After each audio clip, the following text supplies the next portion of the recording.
আত্মহত্যা থেকে বিরত থাকার জন্য নানা পরামর্শ বা সতর্কবার্তা সাইনবোর্ডের আকারে ঝোলানো আছে এই জঙ্গলের আনাচে কানাচে।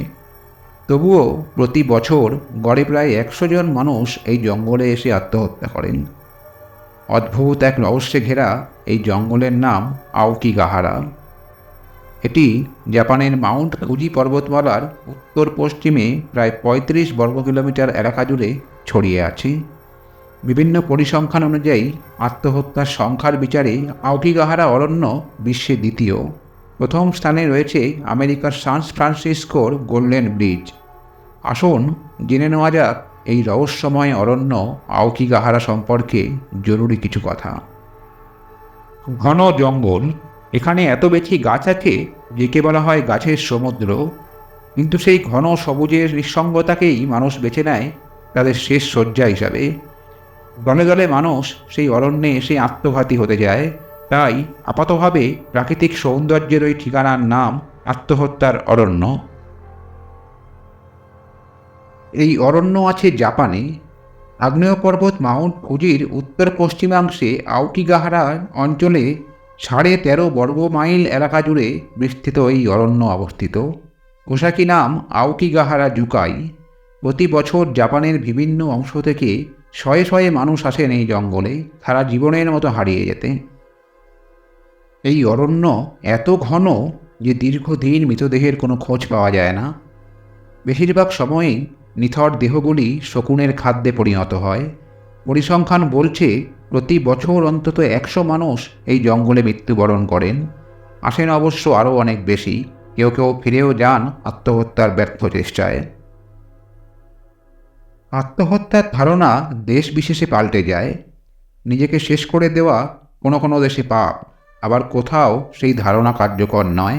জাপান পরেই দ্বিতীয় পর্যায়ে। উদীয়মান সূর্যের দেশে যখন সামন্ততন্ত্র ক্ষমতায়, তখন সামুরাইদের মধ্যে একটি প্রথা ছিল। সেই প্রথা অনুযায়ী নিজের জীবন শেষ করে দিত পরাজিত লজ্জিত সামুরাইরা। সেই সময় এই প্রথা ছিল গর্বের। এখন এই প্রথা দীর্ঘদিন অবলুপ্ত হয়ে গেছে, কিন্তু জনমানসে বা জনগণের মনে এই পুরনো ধারণা এখনও রয়ে গেছে হীন আলোক রেখার মতো। সেই সামুরাইদের সময় পেরিয়ে এসেছে বহু দিন, কিন্তু অবস্থা পরিবর্তন হলেও জাপানের আত্মহত্যার হার পৃথিবীতে আজ সবথেকে বেশি। 2008 সালে পৃথিবী জুড়ে আর্থিক মন্দার সময় জাপানে আত্মঘাতী হয়েছিলেন প্রায় 2645 জন। পরের বছর এই হার বেড়ে যায় আরও 15%। কিন্তু কেন আত্মঘাতী হন জাপানিরা?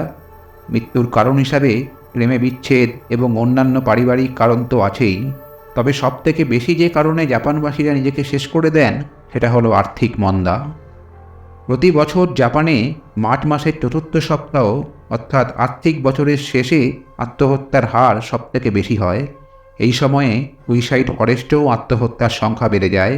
আর্থিক নিরাপত্তা হারিয়েই জাপানিরা আত্মহত্যা করেন। সবথেকে বেশি আত্মঘাতী হন 30 থেকে 40 বছর বয়সী পুরুষেরা। জাপান সরকার অবশ্য বহু পদক্ষেপ নিয়েছেন এই আত্মহত্যার প্রবণতা কমানোর জন্য। সুইসাইড ফরেস্টে নজরদারি বাড়ানো হয়েছে।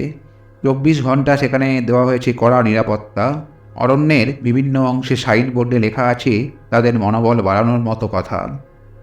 কিন্তু কেন এই জঙ্গলকেই মৃত্যুর ঠিকানা হিসাবে বেছে নেওয়া হয়? মনে করা হয় প্রাকৃতিক সৌন্দর্যে ভরপুর হলেও মাউন্ট ফুজি পর্বতের পাদদেশে এই বন জুড়ে ছেয়ে আছে এক গা ছমছমে ভাব। তাছাড়া এখানে ঢুকলে মনে হয় যেন বাইরের পৃথিবী থেকে আমি বিচ্ছিন্ন হয়ে গেলাম। এই পরিবেশের জন্য আত্মহত্যাপ্রবণ মানুষ একেই নিজের জীবনের শেষ আশ্রয় কেন্দ্র বলে মনে করেন। প্রাচীন জাপানের উপসুতে নামে এক প্রথা ছিল। সেখানে দুর্ভিক্ষের সময় পরিবারের বৃদ্ধ কিংবা অথর্বদের রেখে আসা হতো বাড়ি থেকে বহু দূরে নির্জন কোনো জায়গায়। সেখানেই তিলে তিলে মৃত্যুকে বরণ করে নেওয়া ছিল তার ভবিতব্য। সেই ভয়ঙ্কর প্রথা পালনের গন্তব্য ছিল আওকিগাহারা জুকাই। সেই থেকেই এই জঙ্গলের সঙ্গে জুড়ে গিয়েছে মৃত্যুর পরম্পরা। এই জঙ্গলে সবথেকে বেশি মানুষ আত্মঘাতী হন গলায় ফাঁস লাগিয়ে। তারপরই আছে অতিরিক্ত পরিমাণে মাদক সেবন। নিয়মিত নজরদারি চালিয়েও বন্ধ করা যায়নি এই আত্মহত্যার ঘটনা। পুলিশ এবং স্বেচ্ছাসেবকেরা জঙ্গল থেকে দেহ উদ্ধার এবং শনাক্ত করে তা পরিবারের কাছে পাঠানোর ব্যবস্থা করেন। আগে জাপান সরকারের পক্ষ থেকে প্রতি বছর কতগুলি দেহ এই জঙ্গল থেকে উদ্ধার হচ্ছে তা জানানো হতো। এখন অবশ্য এই পরিসংখ্যান দেওয়া বন্ধ করা হয়েছে, যাতে জনমানসে আত্মহত্যার প্রবণতা কমে। এত কিছুর পরেও এই অরণ্যে মানুষের প্রবেশ সম্পূর্ণভাবে নিষিদ্ধ করা হয়নি, বরং আত্মহত্যার এই ঠিকানায় আবারও চলে ক্যাম্পিং। অনেকে হয়তো ঠিক করেছেন নিজেকে শেষ করে দেবেন, কিন্তু চরম সিদ্ধান্ত নিতে পারছেন না। তারাও এখানে ক্যাম্প করে একা একা থাকেন। টহলদার ও নিরাপত্তারক্ষীরা তাদের সঙ্গে কথাবার্তা বলেন, বাড়িতে ফেরত পাঠানোর চেষ্টা করেন। আওকিগাহারা জুকাইয়ের আরেকটা বৈশিষ্ট্য হলো, এই জঙ্গলে প্রবেশ করলে মোবাইলের নেটওয়ার্ক কিংবা কম্পিউটারের ইন্টারনেট কানেকশান সম্পূর্ণ বন্ধ হয়ে যায়। জঙ্গলের আশেপাশে বহু নেটওয়ার্কের বিভিন্ন ডিভাইস, যেমন মোবাইলের টাওয়ার, রাউটার ইত্যাদি লাগিয়েও সেখানে কোনোরকম সিগন্যাল পৌঁছানো সম্ভব হয়নি। লাভা মালভূমির এই জঙ্গলের উঁচু নিচু পাথুরে জমি ম্যাগনেটিক আয়রনে সমৃদ্ধ, ফলে মোবাইল ফোনের নেটওয়ার্ক, জিপিএস বা কম্পাস কোনো কিছুই এখানে কাজ করে না। বনের মাঝপথে পৌঁছে ফিরে যাওয়ার জন্য সাহায্য চাইলেও তখন সে রাস্তা বন্ধ হয়ে যায়। জঙ্গলের মধ্যে যেখানে সেখানে মাটিতে, গাছের ডালে মানুষের দেহাংশ, কঙ্কাল ইত্যাদি ঝুলে থাকায় পুরো জায়গাটাই একটি ভৌতিক আবহ নিয়েছে। আবার কিছু পর্যটকের কাছে এর প্রাকৃতিক সৌন্দর্যই বেশি গুরুত্বপূর্ণ। তবে পর্যটকদের প্রিয় গন্তব্যের মধ্যে এই জঙ্গল পড়ে না। জাপানি তথা বিশ্ব চলচ্চিত্রে বা সাহিত্যে এই অরণ্য অনেকবার ঘুরে ফিরে এসেছে। ভৌতিক অপবাদ, নিথর দেহে হোঁচট খেয়ে মাটিতে পড়ে যাওয়ার আতঙ্ক সব পেরিয়েও কিছু পর্যটক তারপরেও আওকিগাহারা জুকাইয়ের টানে এই জঙ্গলে পা রাখেন, প্রাকৃতি আর বন্যপ্রাণকে উপভোগ করেন। তবে অভিজ্ঞ ট্রেকারদেরও বলা হয় তাদের সাথে থাকতে, যাতে এই ঘন অরণ্যে তারা হারিয়ে না যান। জঙ্গলে যেখানে সেখানে ইতস্তত ছড়িয়ে ছিটিয়ে থাকে মৃত্যুর দিকে পা বাড়িয়ে দেওয়া মানুষের শেষ মুহূর্তের সঙ্গী জিনিসপত্রগুলো। তবু মৃত্যুকে হারিয়ে প্রাকৃতিক সৌন্দর্যই জয়ী হয় প্রকৃতিপ্রেমী পর্যটকদের কাছে।